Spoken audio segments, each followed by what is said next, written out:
Hi, I'm Ryan. Hey, I'm Jess, and this is Your Therapist is Not Okay. Today we're going to be continuing our discussion about body dysmorphia. This time we will be focusing more on eating disorders and food concerns.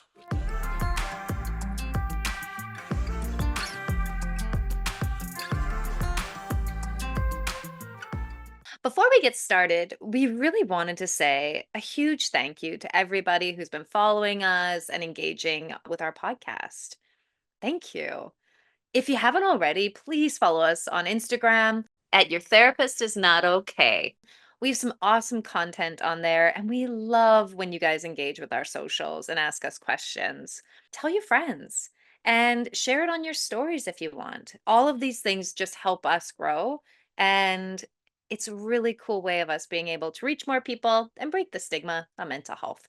So, after we left off in our last episode, we ended with this kind of recognition that we would like to do a part two on the topic of body dysmorphia for a lot of reasons. One is because it's a really complicated personal and political issue. We really want to make sure to do it justice. And also, as we were talking last episode, Jess, we kind of recognized that we want to make sure to make some space for talking about eating disorders. Uh, Yeah, and we didn't want to do that in a rushed way. yeah. So we are going to make that kind of the focus of a lot of this episode. Absolutely. Because last time we were talking a lot about like how we treat our bodies, how we feel about our bodies, that discontent we can have. But this episode's going to be a lot on the darker sides of how we might try to control our bodies, specifically weight and fitting into ideals. Because this is going to be a darker topic, it might be triggering to some listeners. And we recognize that. Yeah, so take into consideration what past experiences in history you might have that could make this a triggering episode or topic for you. Listen if you feel comfortable. Take care of yourself as you need to. Absolutely. And note that Ryan and I have worked with eating disorders for the past 10 years. So we're going to try our best to be as clear and concise and informative as we can for this podcast because it's something that happens in our day to day practice. But note that we're not eating disorder specialists. As trauma specialists, this comes up in our practice consistently. And we both work with this topic as it's incredibly like prevalent with our clients, especially in how they maybe navigate trauma, could be a part of their trauma. But just note that we are not specialists in this. So if you are struggling and you do want to talk to somebody, we are definitely people that can chat with you, but there are other specialists that actually really focus on this topic. Absolutely, yeah. We want to make sure to acknowledge that there's that entire field that is all about maybe residential eating disorder treatment or intensive outpatient eating disorder treatment. Um, and so consider reaching out to those as well if you are interested in talking to someone about eating disorder or possible eating disorder. Yeah, and that's a really good point. It's in our office and when we're talking about this, sometimes for me, it's in the past that's creeping up now again in day to day life. Sometimes it's about messaging that I'll notice with clients that are really struggling, but it can be under control and we can do something with it. But there are some times where I will recommend going to somewhere that might be a bit more intensive. And the reason for that is that these programs are geared towards helping very acute crisis when it comes to disordered eating. And so what you and I are seeing as private practitioners, as trauma specialists, is part of this bigger picture, but might not necessarily be at the most acute phase of it. This is actually a really cool caveat just to have in this episode and for kind of the podcast as a whole is just to know that your therapist will sometimes be at a limit of their competence or knowledge. And then it is our responsibility to help connect you with someone who does have the appropriate knowledge and expertise. And this is one example of when that might happen. Um, but knowing that we have been working with trauma and working with where eating disorders come up in trauma for a long time, I'd like to ask you, Jess, what eating disorders have you worked with in your practice? I've probably worked with the gambit of what I kind of can read and see in literature. One of the main common ones is very restrictive eating, calorie counting, going from maybe 1,000 calories down to 500 a day, particular ways of eating. And we usually classify that within the camp of anorexia. Anorexia is very much a restriction on the calorie intake you have, what kinds of foods you're allowed to have, and even how much food you can consume. And so when I'm working with that, one of the things that can be really scary for clients is that they're going to fear that I'll ask them that they have to eat, or I'll contract that they have to eat. There's something about being able to talk about restrictive eating that can be actually quite scary for clients, and being able to create a safe space has been really important for me. One of the hidden things about anorexia that a lot of people don't talk about, but I've seen in my office, Ryan, is that once I tell somebody, a friend, a family member, that I fear I'm struggling with restrictive eating, that there's almost this weird pressure to continue. For example, if my friend sees me eating a muffin, they'll be like, "Oh, I thought you were anorexic." Or I thought like, "Are you better now?" And it can almost feel like the nuances of what anorexia Mm. can look like can vary from client to client. And one of the pressures that they feel is it can be quite silent because they also want to protect themselves. And we'll get into this later on, but there's also a lot of pride that can come from restrictive eating. So I work a lot with pride about how having a day where I've kind of stayed within my calorie count, it's usually how my clients will talk about it, can feel like a good day. So yeah, I think getting into good and bad will come up later, but that's one of the things that I see a lot. Yeah. Anorexia can kind of have, we often think of it as a flip side with the other term, which is binging, eating a ton of food and then bringing it up or purging it. But that can also happen hand in hand with my anorexic clients where they might just be so hungry that they get out of control. Bulimia is its own category, but it's not like each of these are kind of separate delineated categories. And with bulimia with my clients, it can often feel like this out of control moment. And usually it can be a very specific place. A lot of times my clients might be sitting on the kitchen floor with food around them, or it can be sneaking in late at night. It can be different aspects of a relationship with food where there's an out of control element. And there can be a euphoric feeling or even sense of like joy or enjoyment or some sort of relief, maybe is the best word, of being able to see what we've brought up in the toilet. So even being able to see what I've expelled can feel important. Another thing I can see a lot is exercise and the value of good and bad on extreme exercising, being pretty hard on ourselves if we haven't worked out for a certain amount of days in a week. When we're at the gym, what kind of calorie burn we're seeing, maybe on the screen of a treadmill, and being able to feel pretty bad about ourselves if we wanted to take an off day. All these three, as I said before, can kind of come into play. There's a number of other ways that I've seen this in my office, but those I think are the main three that I work with quite a bit.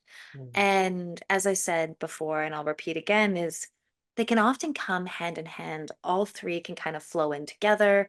We may have one over another, but it's not like just by me talking about these three that you would only see necessarily one in my office. That makes a lot of sense, Jess. And I think that's the case with so many different experiences of mental health is they don't fit neatly within one description box, right? People have a little bit of this and a little bit of that, or at times it's this and at times it's that. And of course, that makes sense that we also see that with disordered eating.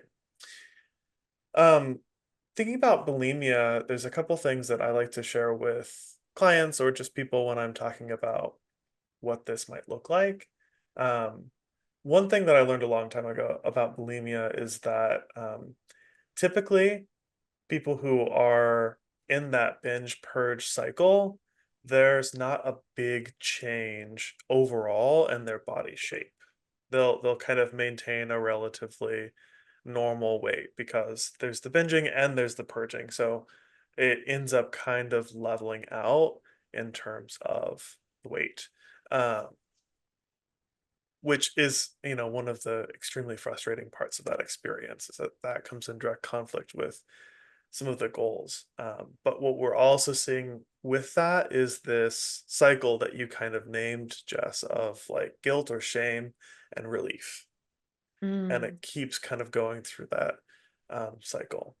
It's mm, important to also mention, and you were talking about this a bit with exercise, that with bulimia, there's many types of purges. There is the purge by vomit, which is probably the one that is talked about the most or the most prevalent kind of in yeah. media. Hmm. But sometimes there can be that excessive exercise after a binge to be like, okay, well, I ate however much extra, so now I'm going to run 3 miles extra or something like that. Mm, And sometimes that can present as repetitive motion injuries. People who like, walking on the treadmill for several hours or something, and then end up getting stress injuries from that. There can also be use of like laxatives that's excessive as a way to purge. mhm. There's lots of different ways that this might show up. So as I encourage new practitioners and anyone to just kind of like broaden your view and understand that things like present differently for different clients. It's not going to look like what you've seen in the media. It's not going to look like a cookie cutter from the DSM. Mm, Um, so I've worked a fair amount with anorexia and bulimia as well. Usually, well, I would say actually always that that's co-presenting with my clients with PTSD or a different trauma-related diagnosis. So if someone was aware only of having anorexia or bulimia, then I would probably send them to an eating disorder specialist. But I'm almost always seeing this show up in conjunction with other things like you are as mm, well. One that I've worked with a little bit as well is ARFID, which is a restrictive eating disorder that's largely based in sensation, mhm, not necessarily body dysmorphia. So it's the feeling of eating, and a lot of this ends up having to do with the textures of food, the smells, the tastes, so that there are certain foods that are safe to eat, and most foods or some foods that are inedible. And they do often actually produce a feeling of nausea or a gag reflex that it is physically difficult for people with RFID to consume unsafe foods that are not kind of in the realm of what feels okay. mhm, And there I often find food, specific foods, being tied to traumatic experiences mm. so that the texture or smell might bring up some traumatic memories. Jess, you started to talk earlier about kind of these good days and bad days. I'm curious if you could say a little bit more about this good and bad dichotomy. Absolutely. When it comes to how we start to create a routine around our relationship with food, our relationship with exercise, our relationship with how we deal with and navigate food. A good day might be we're sticking within the parameters we've set for ourselves. And there's a lot of messaging that might be related to even scale. If the scale goes down in the morning, that meant I did something correct the day before. Scales can be also used quite a bit in how we start to treat how good we're doing. And we'll see with good and bad, they are values added on your day. They're how you see yourself as a person, how you see your actions as being noble or in control, powerful. And a good day might also be seeing other people might be reaching for dessert, but you have this restraint that you're able to feel powerful better than others, even pride. You might not shame them for their choices, but you feel proud of your own choice. That would be a good day. Mm, And a bad day might be when we cave in with quotations, when we do something that we wouldn't prize as being something that's laudable. And I notice when clients are talking to me about this, they've set parameters around what they're doing And if they meet those parameters, either it's calorie count or the amount I've exercised or even having that restraint, then I'm having a good day. And if I fall outside of those parameters, I'm having a bad day. And sometimes we might even say I am bad or I've done some I'm lazy, I'm stupid, I have no control. And that kind of language really starts to seep into identity, our sense of self-worth. And I notice that a lot of times when I'm working with clients, just following the thread of what good and bad means usually links back to something in the past. The messages we might have received when we're younger about how we might be tiny and that's really praised when we're children, or we start to socially compare to our friends and realize that we're bigger than them and we want to be somebody of higher standing in that social circle. All of this stuff kind of feeds into good and bad and how I'm viewed in society, how I'm viewed with my friend groups, how I'm viewed in my family. All of this can kind of continue and repeat the cycle, especially when it comes to siblings. Where do I fall in that trajectory? So much of this it's not just the behavior, it's all the internal messaging that comes into how we view ourselves and our self-worth. Yeah, absolutely. I really see that showing up with those like long-standing stories about how we have value that we've heard from others, whether in our family or our schools, partners, all can have kind of a role to play in this. But it also connects to the larger social and political landscape Absolutely. around bodies and eating. Hmm. Uh, and we are all constantly surrounded, immersed, assailed by this. We have advertisements showing up all the time saying, like, this is the kind of body we want, this is how we want to smell, this is like the healthy thing to eat, these are the fashionable clothing options. And something that I really noticed too, that I often laugh about, is seeing advertisements, whether it's on a billboard or on Instagram or wherever, for clothes that are kind of not about the clothes. You know, I'm Give picturing me an like example. I'm going to. Picturing like an ad for a pair of jeans that's like, you know Hmm. what, it's a pair of jeans. They're probably very nice or whatever, but they look like regular blue jeans, except they're on this absolutely shredded man in the desert in the middle of nowhere. He's just dripping with sweat. I'm not shopping for jeans at that point. Ooh. I'm either thinking I want to look like that in my body, not Mm, my jeans, or oh, I want that person, right? Like that. There's an element of desire that mm, advertisers are very skilled at capturing. And then that also tends to come in with some mental and emotional struggles when maybe I buy that pair of jeans and then I don't look or feel like Desert Sweaty Man. And and yeah, that can bring up some real inner turmoil of like, what do I have to do to look like that? absolutely. And I've really enjoyed some of the recent critique that I've seen in social media or heard about in friend groups about like, well, we're not seeing the reality of Mm, that model's day to day of like hmm. my job is not to go to the gym for 4 hours a day. My job is to sit and listen to people and support them through their journey of discovery. Um, and I don't have the very curated diet someone has who's a model.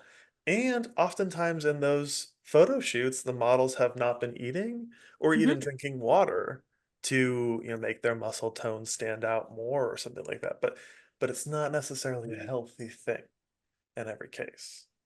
I think when you're talking about that social and political conditioning, we see these messages. I'm even thinking about yesterday. I saw a bunch of probiotics that are geared to reduce bloating and like help with weight loss. Like so much of our messaging is not necessarily just about it being a personal failing, but we see these messages everywhere that are kind of telling us what we should be buying, what we should be looking like, and being able to look behind the veneer. There's a lot of really fascinating research, Ryan, on even when we know all of this, it's still so ingrained in us that we don't look like these images. Mm, That sweaty desert man is is a farce, but we internalize this, and we actually, by internalizing these messages, even when we have the knowledge, we actually take this as a personal failing when we don't look like this. When you try on those jeans and you don't look like that, then we do about challenging these expectations or wondering about the validity of what we're seeing in someone's lifestyle and how unhealthy it can be. For us, I think all of these messagings can become something that we start to think that we need to buy into. And when we can't, we can become incredibly disillusioned with our own value and who we are in society, and start to wonder if I'll ever be able to be as good as what I'm seeing online or in media. yeah, it absolutely is like often a very unattainable goal Hmm. that we end up setting for ourselves. That even exactly as you said, like I think it's very fascinating thinking about how socialization works, how our minds work, that I still experience this myself Hmm. too. Like I still have this experience with Sweaty Jeans Man. Um, even though I know I'm, Hmm. talking about all of this, I'm aware Yep. that it's like set up to make me want to buy jeans because all they need me to do is buy the jeans. They don't care what happens afterwards. Yep. And I also want to say that like I don't buy into the idea that there's any malintent either. I think their job is to sell jeans, and so they're doing a good job of selling jeans.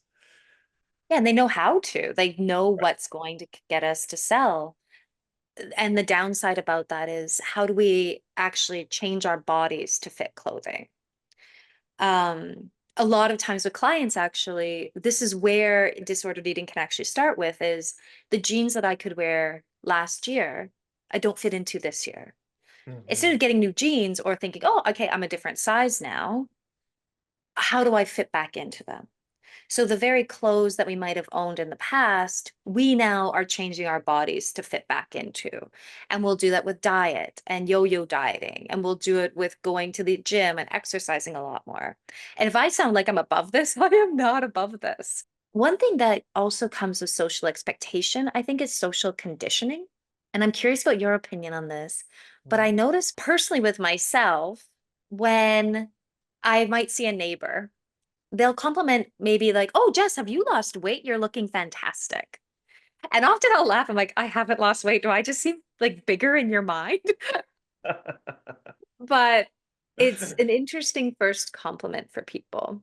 And I just, to harken it back to what I was working with my office, is that can happen when you're Mm, actually having unhealthy eating patterns, is that you might actually get compliments from those around you praising something that actually is pretty scary. absolutely, yeah. It's not really until a very extreme end of restriction or something that people might start to express negative things. Um, and we talked about this a little bit, I think it was in our previous session too, about that kind of like, you know, not being allowed to be too skinny and not being allowed to be too big, Yep. that shows up. I think one of the other things that we are starting to see in our office are new forms of how people might try to control their bodies. Mhm. And in the past year, I've seen an explosion of weight loss drugs, which is not a new concept by any stretch of the imagination, but has most certainly come up recently with Ozempic and other kind of generic brands of that, like, of people realizing that one of the effects of this drug is weight loss, even though it was never kind of immediately geared as a weight loss drug. It was for those with diabetes. Mhm. Ryan, have you noticed anything coming up with your clients since Ozempic came on the market? I think I noticed people kind of talking about that they could use this to control it, right? Like it's another option that people find exciting for like, oh, maybe I can control it after all. And they are sometimes people who I think had otherwise maybe started to move towards feeling like, okay, I want to work on loving my body and doing the kind of like have a diet that feels just like healthy, that I'm getting the food that I need and maybe not overeating and exercising to a degree that feels good for their body, right? Coming to where I would say is maybe a more patient and self-loving approach to managing their body dysmorphia. They then got this opportunity from weight loss drugs to say like, oh, actually, there's a solution. There's a magic pill, which we laughed about in episode 3. Like, there is no magic pill to be fixed, but that doesn't mean that they won't continue to be advertised as such and created to attempt to be that miracle pill. Mm-hmm. Um, I also really noticed people talking a lot about the cost of this in the States. The cost of some weight loss drugs is actually quite high and very commonly, at least in the States, not covered by medical insurance. So I do know a lot of people that are kind of paying out of pocket a lot of money to be able to access these drugs that they feel that they need, and perhaps they do need. So like they do work as far as things appear. They do, the newest generations of them basically reduce appetite. The most classic and oldest and not always legal anymore methods were much more about increasing through drugs, increasing your metabolism. In fact, the earliest weight loss drugs were basically just speed, so to speak. And in fact, farmers took them to be able to stay up and work longer hours. I know because my family did that. My grandfather died of a very young heart attack for Mm-hmm. that reason. So it's a big class of drugs, and it's very exciting for people to feel like maybe I can have this control. Again, back with the control, hey? Yep. What I've noticed is again asking the why. There's such, you mentioned excitement that almost makes the cost okay. Mhm. From what I know about drugs like Ozempic or any of these kind of like newer drugs on the market, is there's not necessarily a sustainability once you stop taking them. And so they're not a one and done. Um, Mm, your appetite will not always be suppressed. So often what I'm finding myself talking about in my office is two things. One is not necessarily shaming my clients for taking them. I don't need to shame anybody. It's more asking about what's going on for you to want to take this. There seems like there's such hope in the air today. Tell mm, me about this hope. What are we excited about? And sometimes, especially if I've been working for a long time with clients, like we finally started to kind of love certain aspects of our body. Or we started to wonder what health means for us if it was outside of the body ideal of being this size or mm. this pant size. Um, where are we at right now that we have a drug that might be able to help us with that? And the price is a very good point, Ryan. You're spending $300 a month on this. Do you want to talk to me about what makes that worth it? So I'm trying very hard to like really again get to like the bottom of like where is this hope? Why are they doing this hope? What will it mean for them if they get to have the success of taking this drug? Um, but it still points to the common denominator of being dissatisfied with how we look and Mm. wanting to fit in some way in terms of thin as ideal. Yeah, so I can absolutely notice how the introduction of a new generation of weight loss drugs has kind of like brought this up into our minds more. There's that kind of hope, etc. But I love what you're saying about there's still an after. Mm, Whether you achieve the results that you hope to or not through using these drugs, there's always going to be that after of somehow sustaining, that change or making peace with loving parts of ourselves, coming into kind of a healthy balance. And Mm. that makes me think about kind of another thing that we said we wished to talk about today, which is how do we approach these questions of eating disorders and of body dysmorphia with our clients as well as within ourselves? I find it so important that we bring up ourselves actually, because you know how we were talking about how we're not fixed, that we're also not okay? This is such a perfect one that actually grabs a hold of my heart. Because you know what, Ryan? I've literally thought the same kind of feeling of hope with a new drug that's out on the market now. Um, like I've thought maybe I should try it. Like it'd be kind of nice. And so it feels like as my clients are kind of navigating body, so am I. Um, as I'm getting older, my body is not, it's either gaining weight or it's holding on to weight. It's harder to lose weight. I'm noticing that in my body. Mhm. And instead of being excited about my body getting older, which I usually am, I can definitely fluctuate into feeling like I'm not as small as I was when you and I were in Edinburgh. That was 8 years ago. It's a long time ago. And yet, for myself, I'll still look back at certain times and think to myself, you were so much thinner then. Like, what have you done to yourself? I'm like, I've aged. Like I am now older. I also like am now in my career where it's quite sedentary. I'm still very active. I can still go swimming. I still do these things, but my body might settle down a bit. Mm, And so when someone's talking to me about wanting to be thinner or idealizing the past, it's like I'm right there beside them, knowing that. And sometimes when I'm talking to them, it feels like I'm talking to myself as well. When I mm, say like, what can your body do? Where did this kind of narrative of being thin means being kind of successful, being in control, being an achiever, being ambitious, whatever language we have when it comes to thin, being good, where's this coming from for you and why? What does it mean to hold our bodies in this kind of confidence that is like, and like kind of those narratives? As I'm saying that to my clients, it's not uncommon for me to be like, Jess, maybe you should be listening to yourself.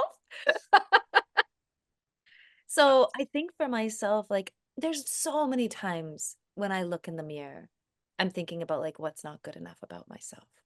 mm, And there's so many times where I also have that language of wanting to eat right. And mostly it's like this is the tricky thing with body for me is like when I do that, my body actually feels amazing. Like I fueled it well. So like, mm, like it's not like this is like a good bad like don't go on a diet. It's like no, like how are we fueling our body? And so for me it's all languaged. How do I mhm, create a really good language when I'm also in the depths of it? This is one of those things where we have to eat to stay alive. And we mhm, have to fuel our bodies to stay alive. And so we're constantly inundated with something that we both need to survive and also are navigating on a daily basis. And mhm. I'll be honest, I deal with it too. I do as well, and I'm really resonating with some of what you're saying there about like there's a lot both internally within myself and working with clients. There's a lot of kind of reframing. Something that I talk about for myself is in making a food decision, I ask myself, how am I going to feel after I eat that? Well, and how do I want to feel? Do I want to feel like I'm full and I'm gonna rest because it's the winter or something like that satisfaction of Mm, feeling energized and calm? Or do I want to feel light because I'm gonna go do something right after and I don't want to, feel sluggish or bloated or something like that? So that's I try to make those decisions based on that. And one thing that I've noticed since I started attempting to think that way more often is that I'll think more about the nutritional value of the food. So I'm also a little bit more mindful of like, am I getting enough vitamins? Do I have enough? Have I had enough carbs to be going for a run? Have mm, I had enough protein to recover from the run?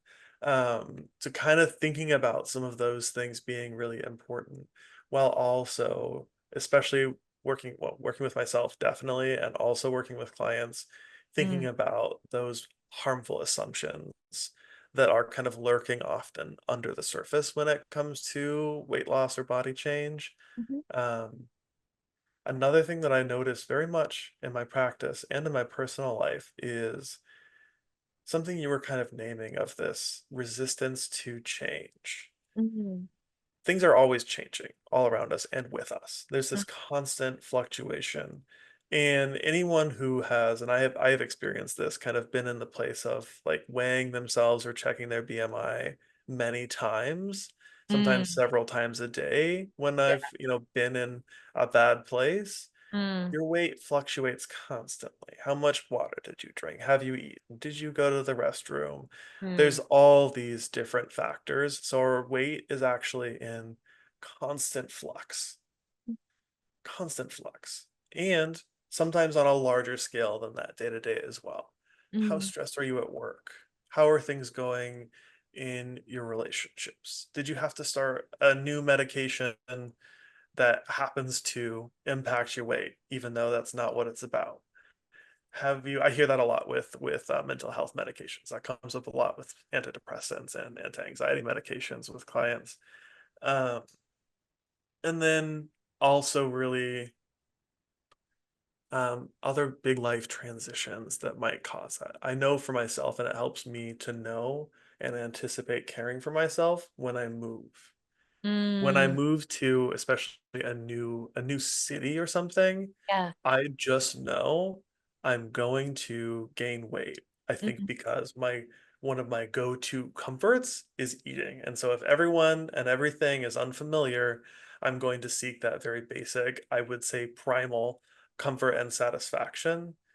And so ways I take care of myself are that, like just trying to accept and love myself, mm, trying to very consciously seek other supports, yeah, and also trying to make a plan to find kind of my health regime in a new place, which for me usually looks like get out there and find my walking route. Because when I live in a place and I love a place, which always happens after some number of months or years, I have walking routes because I love to walk. But when I'm new, I'm like, oh, I don't know where I would go. And so there's these like little simple things that just knowing, and not even, I'm no judgment for myself really. Well, of course, sometimes that comes and goes when I'm like, I gain weight when I move. But instead of focusing on the shame with that, I'm like, how can I just actually love that part of me that needs support? And mm. it's by taking it for walks. It's by finding a greengrocer. So I'm not like always diving out for simple and probably less healthy foods. I really like that you started to talk about that mental health aspect of knowing what our body desires because of the psychology around comfort or familiarity, something that's stable when everything feels unstable. That feels like the start of what I think we should pivot to, Mm, which is like, what are some strategies that we can do within all the inundation of messages, of like comparisons, everything we've been talking about for the past 2 episodes? How do we care for ourselves? There are a number of incredible influencers, to be fair, that talk about loving their body. There's some that dance and like or wear bikinis. Like there's some that actually embrace the body that they're in. mhm, As a psychotherapist, inevitably we're going to be struggling with this because you it's really hard to be one voice that's fighting a mass choir orchestra of narratives, right? But at the same time, there's a number of things we can do that can help our body. One of the things that is super silly, but I'll share it anyway, that I do is every time I look in a mirror, I smile mm, and I say hi. And I notice for myself that it's so simple, but it actually really matters because the first thing I notice about myself is not assessment. The first thing mhm, I notice is my beaming smile at myself. And it's just that small level of love I can give myself that actually does help me with my own body stuff. Because inevitably, I'm going to be looking at cellulite. I'm going to be looking at my stomach. I'm gonna be paying attention to how big I am. Often, even when I'm in a video call, I'll notice that my face might be chubbier. So if my first point of contact in the mirror is a smile, it does help me. And so that's like Mm. something really small I do. And the other thing I do is think about food constantly, about what do I want? And so when you were saying that about like what how I want to feel, I do think about that too. Like, and I get very excited about food of like, what do I get to Mhm. put into my body? What do I get to eat? Especially being a vegan, I do have to think about nutrients quite a bit of like, this tofu is going to have an amazing amount of protein with these veggies. Awesome. And I'm a sucker for mayonnaise. So I'm like, ooh, I also get to That's have good long-term fuel, right? And some. I like that, I like seeing for myself, for my friends, and for clients when food can become something that is not scary and bad. So it's about exactly like you said, like, oh, what do I get to eat? Or what does my body need Mm, today because of what I'm doing or because of how I'm feeling? mm, And then I have a whole list of foods that I love that I get to choose from mm, instead of like the only safe thing is this, very limited meal. These micro things that you're talking about, that smile in the mirror, those things like make such an enormous difference. Um, when it comes to body dysmorphia, another simple thing um, is just to know how human brains work just a tiny bit and that they love a consistent script, mm. schema, or Yes. pattern. So once your mind is primed in a direction, it's going to continue to do that. So if you notice that when you're out walking, you are judging other people's bodies, that you're like, I'm on high alert to see who has love handles, that you can bet that the first thing you see in the mirror is going to be love handles. Whatever amount of love handle you have, so if we're always assessing and judging other people, that then turns in on us. Mhm, Sometimes if we're assessing and judging ourselves a lot, it turns out on others because that is the mode our brain is in. So a lot of it is about shifting out of that. Just like you might often hear people encouraging, like, think about 5 things that your body allows you to do. mm, Um, you can do that with other people too. If you catch yourself mm. noticing negative attributes about people all the time, sometimes in my head I'm just like, every person I pass, I'm just gonna think of one thing that I think is cool about them. Yeah. I like those glasses. That's a cool tie. They Mhm, have a confident stride. mm. Like, whatever it is, just to kind of put my mind in that kind of like loving people for how they move and how they choose to present themselves. I think when you talk about that, like that kind of aspect of like the well-worn path in our brain that is going to Mhm. want to follow down that, changing that path is not impossible. It is difficult. It is. I think one of the other things I tell my clients is about dissonance.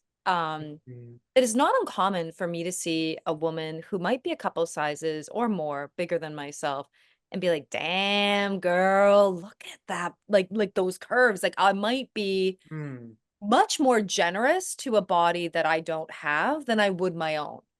Um, Mhm. because I know what my jeans should fit like on a good day with quotations. Like, Mhm. so the other thing I talk about is that dissonance because oftentimes I mean, take my example of Edinburgh. Like, we'll go back in time and we'll idealize something that in that time we weren't idealizing. So, like in Edinburgh, I didn't think I was super thin. But now that I'm in Toronto in 2024, I do. So remembering that dissonance, that we're going back and idealizing something that was never true from the get-go. So what Mhm. I often do with my clients is be like, when you're 70, what will you view your body as? Mm. Like if you or even 10 years from now, 5 years from now, like where will your body feel like now? So how do we make daily decisions remembering that in the future, this might be an incredible body to you? Because Mhm. we had that before and we constantly have this kind of remembering that we didn't actually get to take advantage of. Absolutely. And the framing that I sometimes try to encourage people to realize is when we're doing the past talk about like how our body used to be or how we don't fit into our wedding dress anymore or something that was 40 years ago. Um, or how we want to look in the future is just letting it sink in and realizing that why is it never here and now that my body is good? Mm-hmm. And can we use these like little things to love our bodies today instead of what they have been or we want them to be? Yeah. I also really connected with just like a pop culture thing when you were talking about the like when I'm 70. I was thinking about Schitt's Creek Okay. and Moira Rose. Very, I love her. She's a very dramatic, ridiculous character.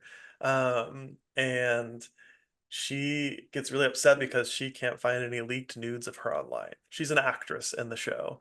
And she gets really upset about this and she encourages her kids. She's like, oh my God, take pictures of yourself because in the future you're going to look back and think, what a beautiful thing I was. Mm, So I do really like that like perspective of what are the kinder eyes going to see? yes. I like that it coupled with this like and how can I bring some of that love to now? Yeah, absolutely. I'm really glad we had a part two to this, just so we can really wrap it up and be able to talk about some of these darker things today, and also some of the ways in which we can start to undo some of these narratives that we are internalizing. And even if we can't do the external and fight the external, we can definitely do ways to care for and tend to our internal narratives. So thanks. Thank you all so much for joining us. This has been a really special two-part series for us. Thanks so much for listening. If you enjoyed this episode, check out our others. And stay tuned for even more episodes coming up.